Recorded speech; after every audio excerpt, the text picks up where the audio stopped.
Hi there, I'm Shane Spears and welcome to another edition of Summit Scale, beaming out to you from the beautiful city of Bath in the UK. My guest today is Dolores Hirschmann. Dolores, a very warm welcome. Great to have you on our show today. I'm so excited to be on your show today.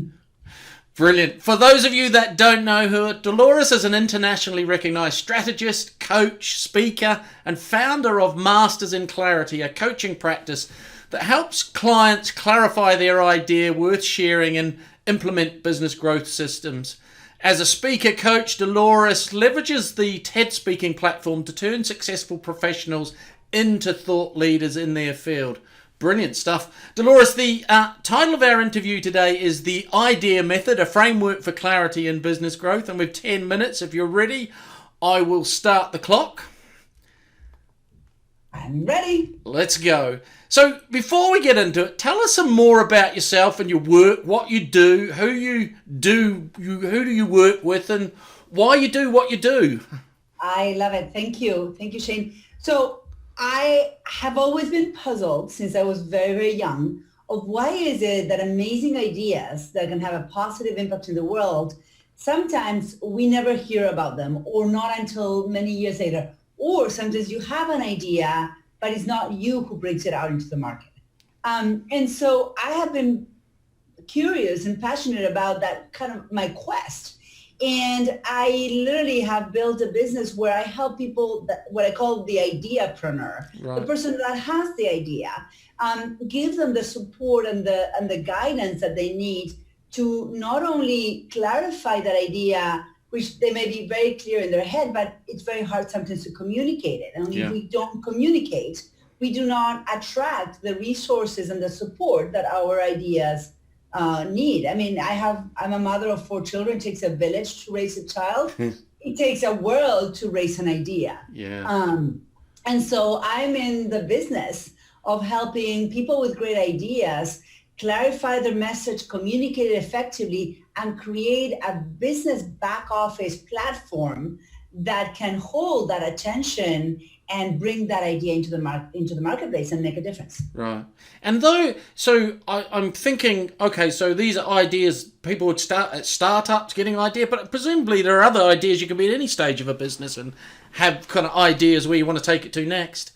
Yes, exactly. And so that's why the idea method, which is what we're going to be talking about, is kind of a methodology that I've built. I honestly built it. It's a framework I built for myself because I was having what people call the squirrel syndrome. Right. That Monday morning, it's first day of the week, you sit at your desk, 9 a.m., let's say you don't have a client call, and you start looking at your computer and like, okay, what do I do? Like, what do I focus my energy? Oh, why don't I create a product on blah, blah, blah today? And then another Monday morning comes and you're bored and you don't know what to do. And you are like, oh, why don't I create a product on blah, blah, blah?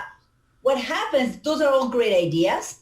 But when we operate we might start creating a lot of stuff and never actually growing in an alignment with the core idea, the core impact that we want to have. Right. And so when that happens, we never really get traction. And you get into the situations where people say, oh, I've been in business for 25 years. Oh, great.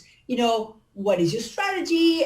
How do you grow? Like, what is different? Oh, no, I have pretty much been doing the same thing for 20 years. I'm happy. Yeah. And I work with the same 20 clients for 20 years, which is great for some. But if you're in business to grow, to build a company that gets bigger than you, that impacts many more people than you ever imagined, and that maybe even has a life once you're gone, then you need a little bit of a method. Yeah. Yeah. Okay. So I'm really interested in this concept about how do you align your outside growth with your inside growth?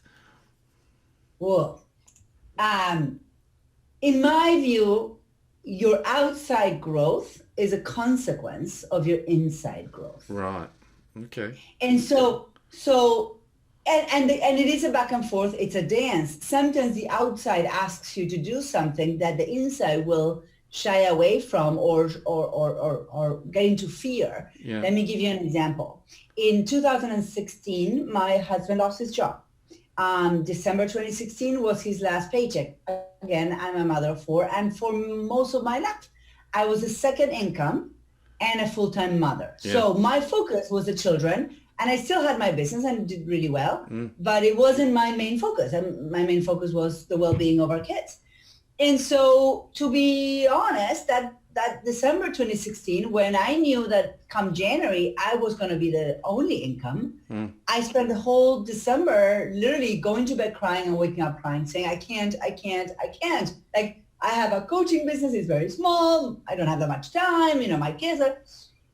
And the whole December was the I can't. Right. And then I woke up in January, and the situation was not going to go away. Yeah. I was going to figure out internally to find the courage to show up for the challenge, or I don't know. I mean, actually, the alternative story was pretty clear. We were going to lose the house. There's going to be a lot of consequences if I didn't find my inner strength. Yeah. So there was an external situation that forced the choice of staying a victim of the situation or to step up to it. Yeah, yeah. And it took me a month of crying, and not that I didn't cry in January, but in January I said, I cannot go down fighting. Yeah. And so let's see what I can do. Maybe I started thinking, maybe I can. Like, maybe it was a baby thought. Yeah. But maybe I can, and I could, and I did, and it's now 2020, and we're doing great. Yeah. So there's a dance between what the world brings up to you, and we are in a moment of crisis. Yeah. Is like, how do you show up for the challenge? Yeah. And who do you need to be to surf this wave versus be drowned by the wave? Yeah, I like that idea of a dance between the two. Really nice. And tell us about, so that was 2016, 2017. So what are some of the challenges you've faced in creating and growing your business? Yes. So in 2016, as this crisis came about in our home, I was a solopreneur. I was just me.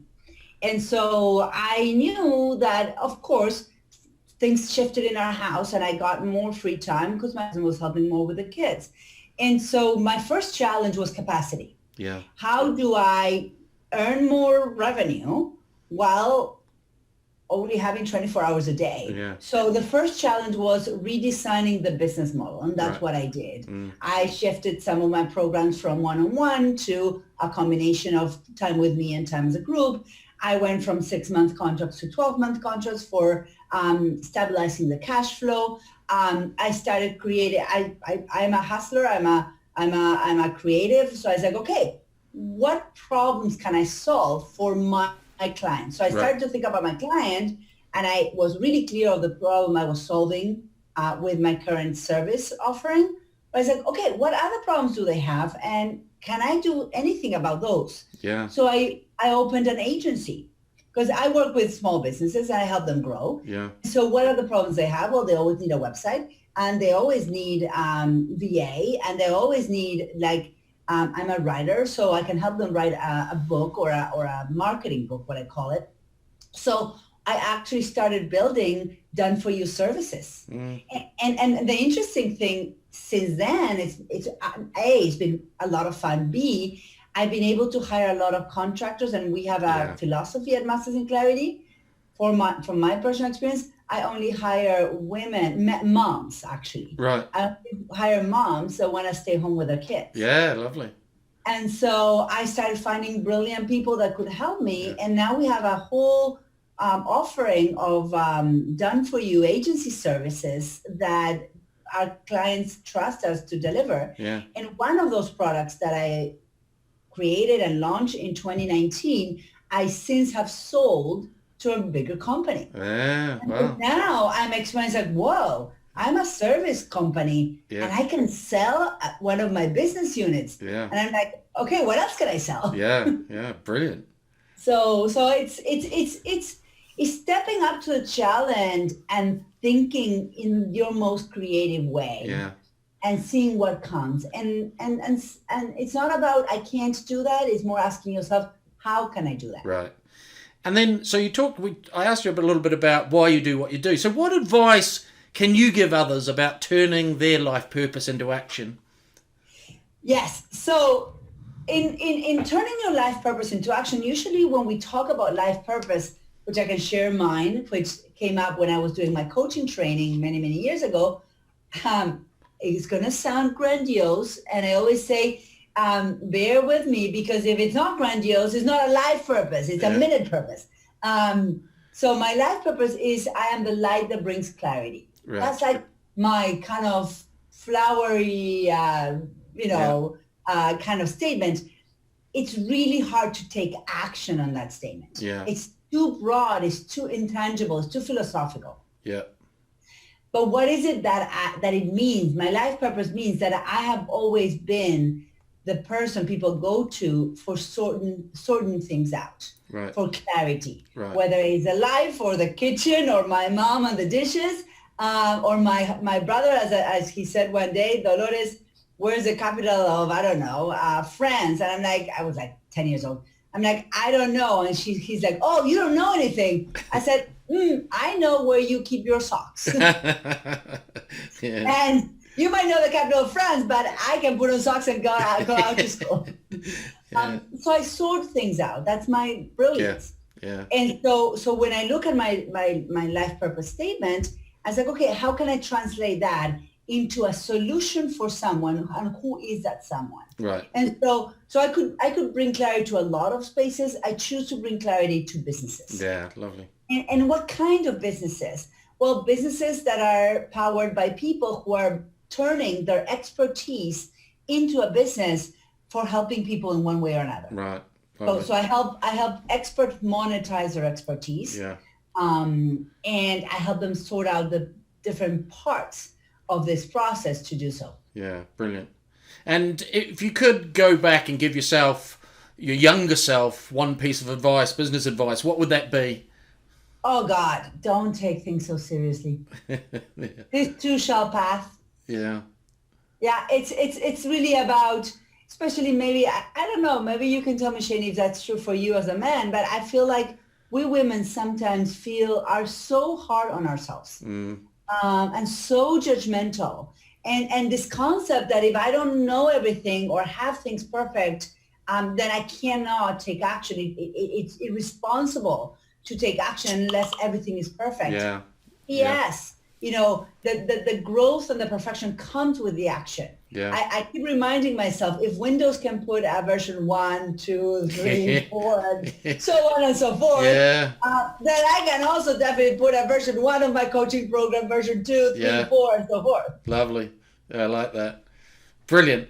And I'm conscious of our time, but what's the question I haven't asked that I should have asked? Who do I need to be to do what I need to do? Right. So who do I need to be to do the work that I'm called to do? I need to be courageous. Yeah. I need to be a leader. I need to follow and listen to my intuition. And I need to be okay with not getting it right. Brilliant. Right. That's lovely. I'll leave it on that. Right. For more resources, folks, check out Dolores' website, mastersinclarity.com. The link will be below this video. Dolores, thank you so much. Really enjoyed the conversation. Really appreciate your time and sharing what you've learned. Thank you so much, Shane, for hosting me. And I will be around Bath one day. Yeah, brilliant.